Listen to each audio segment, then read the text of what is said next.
Star Wars Unlimited fans, welcome to Quinlin TT or Quinlin TarkinTown.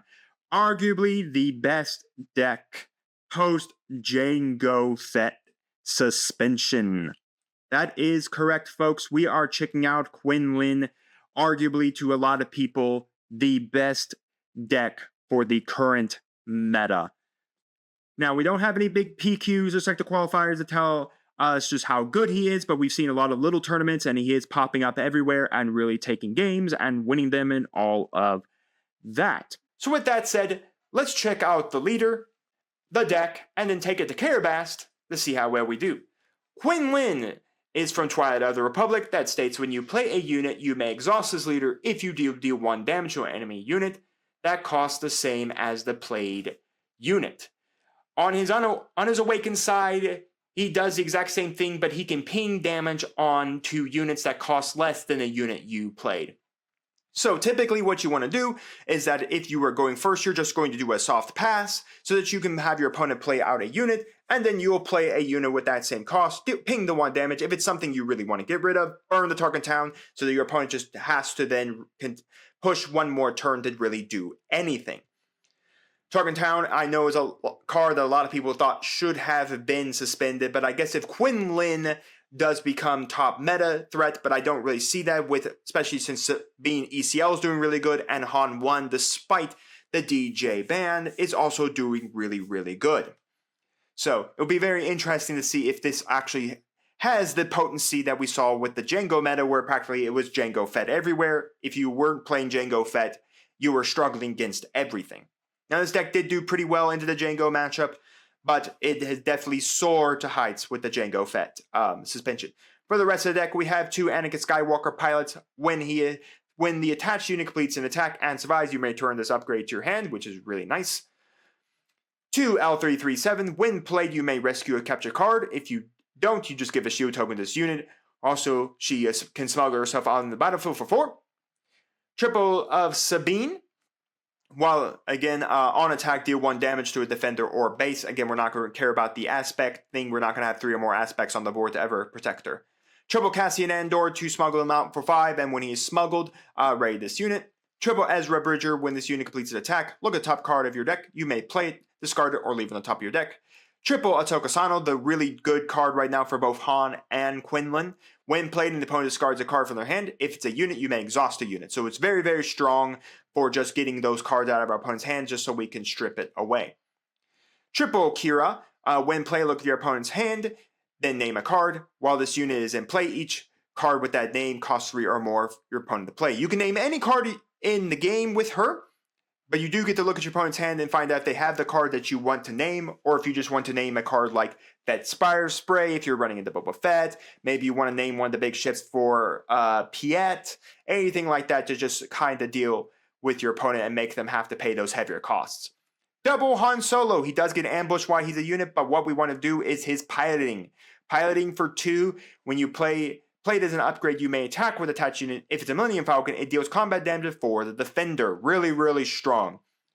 Double Plo Koon, he does have ambush, and he gets the coordinate raid 3. As long as there are 3 or more units, including himself, he can get that +3 on the attack. Poe Dameron, 2 of it. On attack, discard up to 3 cards from your hand. For each card discarded this way, you can choose a different option. Deal 2 damage to enemy unit or base. Defeat and upgrade, which you'll probably be doing a lot because of pilots. And then your opponent discards a card from their hand. Double Han Solo ambush, and while attacking this unit deals combat damage for the defender. As a reminder to both of these Han Solos, if you don't kill the defender, you do take back the damage. So just be cautious on the fact of that these have to kill the defender, otherwise they do take the damage. For space, we're running all the Falcons. Triple Millennium Falcon from JTL, or Jump to Lightspeed. You may deploy an additional pilot on this, and for each pilot on him, it gets +1, +0. Triple Millennium Falcon from the Spark Rebellion. It always enters play, and when you ready cards during the regrouping phase, you must either pay 1 or bring it back to the hand. It's not bad to bring it back to the hand, especially because he can ready smash into something and then pull himself back in, especially if the opponent doesn't have a way to delete him off the board presence. And then 2 Millennium Falcon, the Lando Millennium Falcon. You play this unit from your hand, he gets ambushed, and you can smuggle him for 6. For our events, Force Throw, we do have a couple of Force users in Anakin Skywalker, in Ahsoka Tano, and in Quinlin. Again, they choose a player. That player discards a card from their hand. And if you control a Force unit, you may deal damage to a unit equal to the cost of the discarded card. Triple Spark Rebellion to look at our opponent's hand and rip a card out of it. Double Surprise Strike to attack with the unit, get a +3/+0. Double Whaley, return anything that's not a leader. Also, by the way, you cannot return non-leader upgraded cards like that of all the pilots.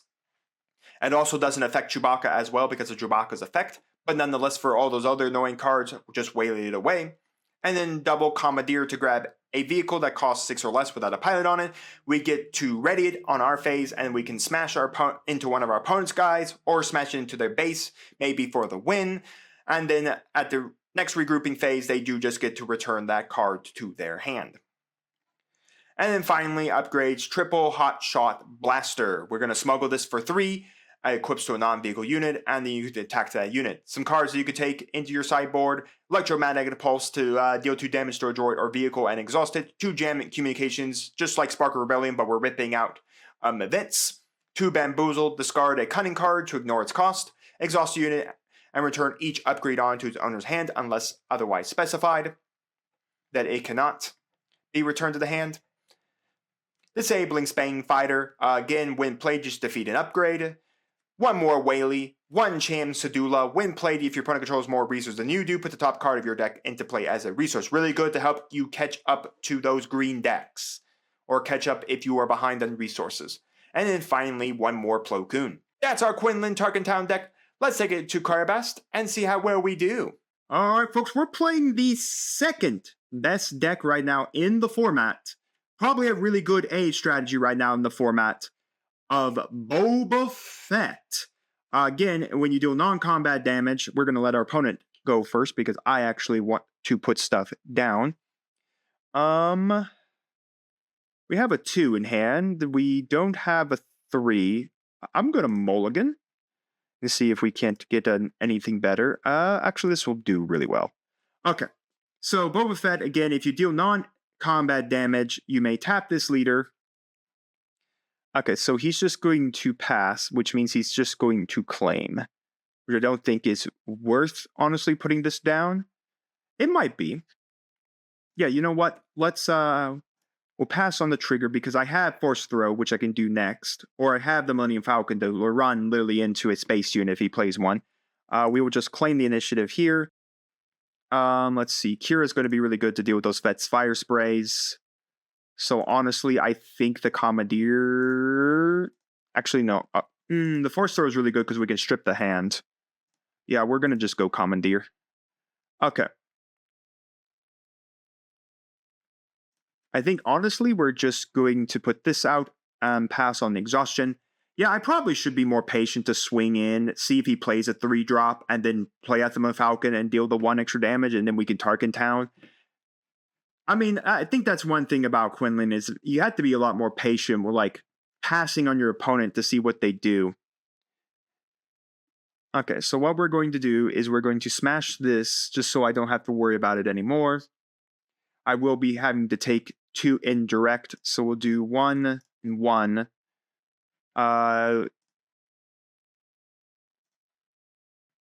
We'll take 2 here on Anakin. 1 more. We'll put it on that. Because again, we could just pop this back to our hand unless he has a way to instantaneously kill it. Okay, so Daring Raid. Swing 2 there. That. We'll claim the initiative from here. We'll do 1 Kira into that. Let's Force Throw my opponent. Let's see what they got in hand. Because if it's a big enough costed card of 3, then we can kill off Pride before he does anything. It is a big enough card. Pride is dead. Just passes. We'll just swing in, deal the 2 damage. They just pass. Just because we need to put the pressure onto him, we will pass from there. Throw a Sabine away. Again, we can be able to put out Fett's Fire Spray here.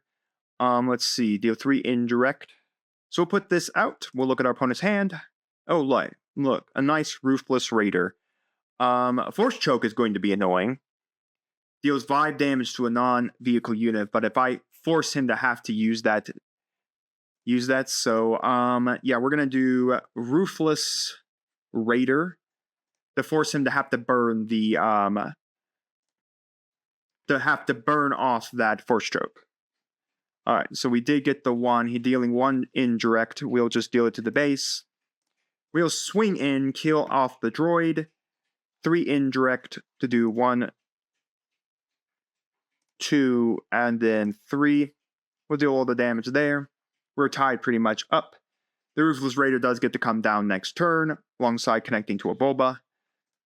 So swing there. Then we will go Quinlan Boss. We'll give him a blaster and swing there and pass. From here, I think we'll just put another Sabine away. Here comes Ruthless Raider, killing off that. We will take the 1 damage there. We will force throw our opponent. Let's see what they got. Because depending on what it is, okay, we murk the Ruthless Raider.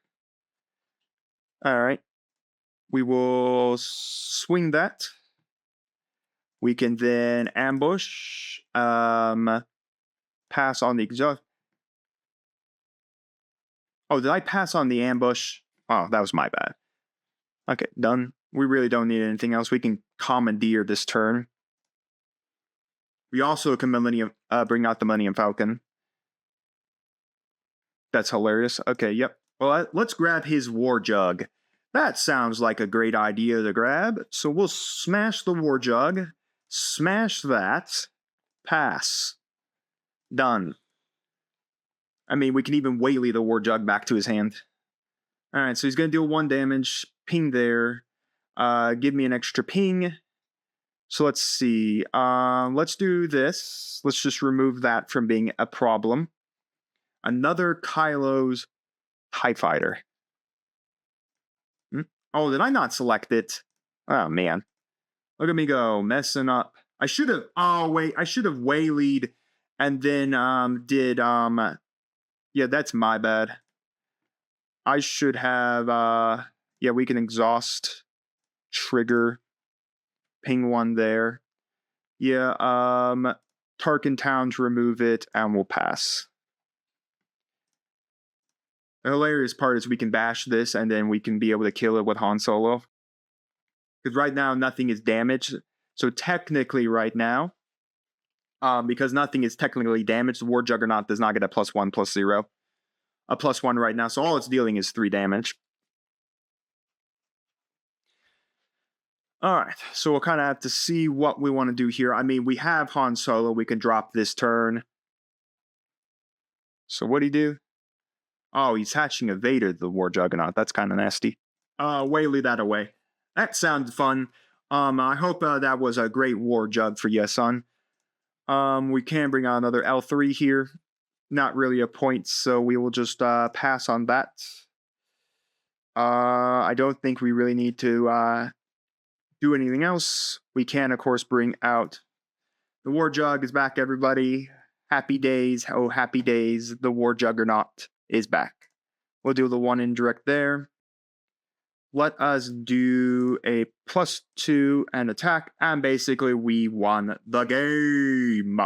Alright, folks. Well, we faced off against Boba Yellow, a very common pick right now for a lot of people. I'm glad we got to see it. I think that deck also is a very strong contender in the meta because of all of that indirect damage it can deal with and all of its abilities. And again, being red villainy and yellow, it gets all the good red villainy control cards. It gets all the yellow control cards. So it gets a lot of really good stuff.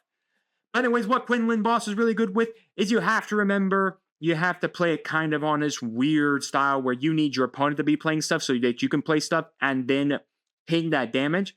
And then using TarkinTown very early isn't bad because pinging off something that's very in the early game is very good because it stops basically your opponent's tempo. That's why a lot of people wanted it gone, is because it just immediately nukes your opponent's tempo right then and there. stopping them kind of in their tracks. So yeah, overall the deck is really good. There's a lot of different ways to kind of build Quinlin TarkinTown right now. I think this is the best way to play it is with the TarkinTown. That's really the only way to play it. So it's kind of like interesting, just like all the different builds that are really out there. I really don't feel like there's one consistent build right now. What's the best? Like, do you play more of the Han Solos here? Maybe you play more control cards. Maybe you are doing both jamming communications and Spark Rebellion. Maybe you have Force Choke in your deck because of those Force users. So I think there's a lot of different ways you can play the deck. Some decks like 3 Plo Koon over 2. So it's very interesting to kind of see how this deck will evolve, especially as we get into the PQs, the sector qualifiers, the Galactic Championship, and see really where this deck is. But yeah, you guys let me know down in the comments your thoughts on Quinlin TarkinTown. Do you guys think TarkinTown should have been banned to bring this deck back into better, more contention? What are your thoughts overall on this deck? Do you think this deck is basically the new tier 1 deck, the evil boogeyman like Jango Fett was? That basically with the removal, Jango Fett brought this deck as the big boogeyman waiting to come out and spook us all. What are your thoughts overall on the deck? What cards do you play in your Quinlin decks? Did I miss something I could have done better in that Boba matchup? Let me know all that down in the comments. And while you're commenting, do make sure to like the video, subscribe to the channel, ring the bell so you can be notified when my videos go live for you. And we'll see you here next time on Mountain Dragons TCG.